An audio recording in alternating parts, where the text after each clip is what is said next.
Hai, Assalamualaikum warahmatullahi wabarakatuh. Di video ini, kita akan membahas ke Anda bagaimana hakikat bahasa. Baiklah, langsung saja ya ke materinya.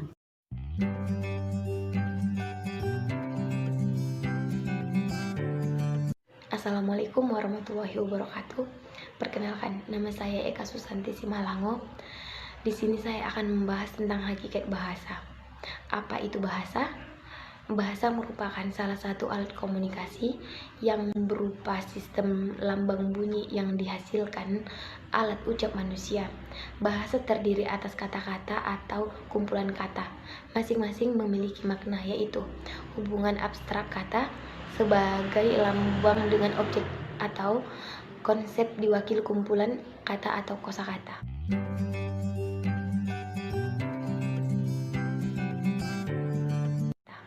Bahasa menurut beberapa ahli yaitu: 1.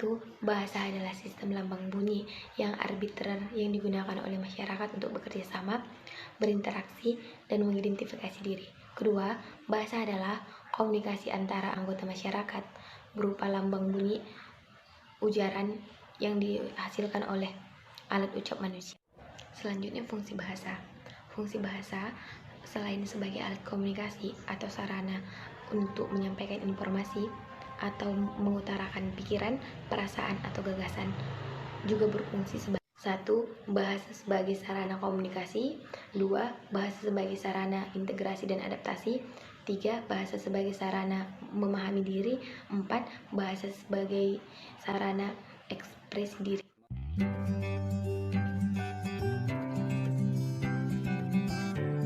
Bismillahirrahmanirrahim. Assalamualaikum warahmatullahi wabarakatuh. Perkenalkan, nama saya Ahmad Arya Ardana. Saya akan menjelaskan pada bagian sifat bahasa. Ada beberapa sifat yang hakiki dari bahasa. Sifat bahasa tersebut ada 7. Yang pertama, bahasa itu sistematik.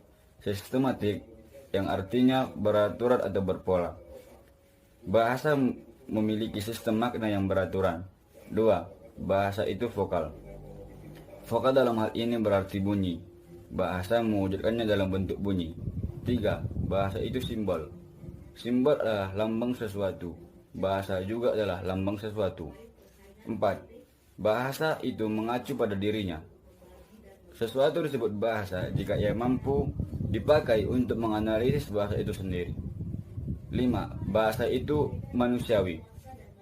Bahasa itu manusiawi dalam arti bahwa itu adalah kekayaan yang hanya dimiliki oleh umat manusia. 6. Bahasa itu komunikasi. Fungsi terpenting dan paling terasa dari bahasa ialah bahasa sebagai alat komunikasi dan interaksi. 7. Bahasa itu manasuka dan arbitrer. Manasuka atau arbitrer adalah acak, bisa muncul tanpa alasan. Kata-kata dalam bahasa bisa saja muncul tanpa hubungan logis dengan yang disampaikan. Terima kasih.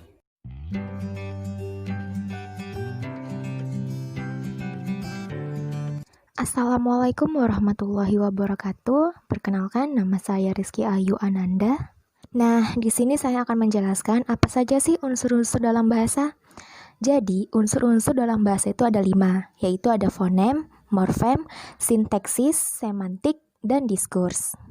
Yang pertama, fonem. Fonem adalah unsur terkecil dari bunyi ucapan yang biasa digunakan untuk membedakan arti dari suatu kata.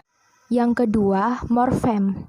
Morfem adalah unsur terkecil dari pembentukan kata dan disesuaikan dengan aturan suatu bahasa. Yang ketiga, sintaksis.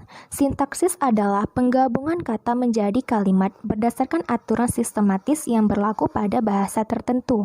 Yang keempat, semantik. Semantik mempelajari arti dari makna dari suatu bahasa yang dibentuk dalam suatu kalimat. Yang kelima, diskurs. Diskurs adalah mengkaji bahasa pada tahap percakapan, paragraf, bab, cerita, atau literatur.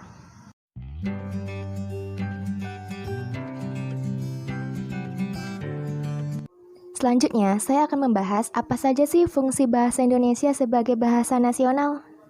Yang pertama adalah sebagai lambang bahasa nasional. Yang kedua, sebagai lambang identitas nasional. Yang ketiga, yaitu sebagai alat pemersatu berbagai masyarakat yang berbeda latar belakang, nasional budaya, dan bahasanya.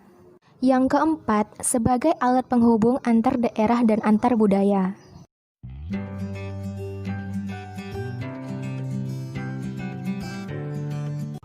Assalamualaikum warahmatullahi wabarakatuh. Perkenalkan, saya Yola akan menjelaskan tentang pengertian dari bagian fungsi Indonesia sebagai bahasa nasional. Fungsinya terbagi menjadi 4, yaitu yang pertama, lambang bahasa Indonesia. Lambang ini sebagai lambang kebanggaan nasional. Bahasa Indonesia memancarkan nilai-nilai sosial budaya luhur bangsa Indonesia. Dengan keluruhan nilai yang dicerminkan bangsa Indonesia, kita harus bangga dengannya dan kita harus menjunjungnya.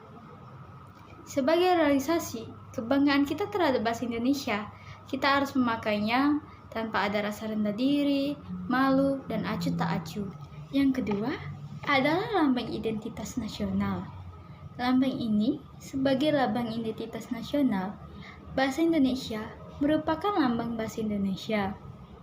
Ini berarti dengan bahasa Indonesia akan dapat diketahui siapa kita, yaitu sifat, perangkai, dan watak kita sebagai bangsa Indonesia. Yang ketiga adalah alat pemersatu. Dengan fungsi ini, kemungkinan masyarakat Indonesia yang beragam latar belakang sosial budaya dan berbeda-beda bahasanya dapat menyatu dan bersatu dalam kebangsaan, cita-cita, dan rasa nasib yang sama. Dengan bahasa Indonesia, bangsa Indonesia merasa aman dan serasi hidupnya, sebab mereka tidak merasa bersaing dan tidak merasa lagi dijajah oleh masyarakat suku lain. Yang keempat adalah alat penghubung. Dengan bahasa Indonesia, kita dapat saling berhubungan untuk segala aspek kehidupan. Bagi pemerintah, segala kebijakan dan strategi yang berhubungan dengan ideologi, politik, ekonomi, sosial, budaya, pertahanan, dan keamanan mudah diinformasikan kepada warganya.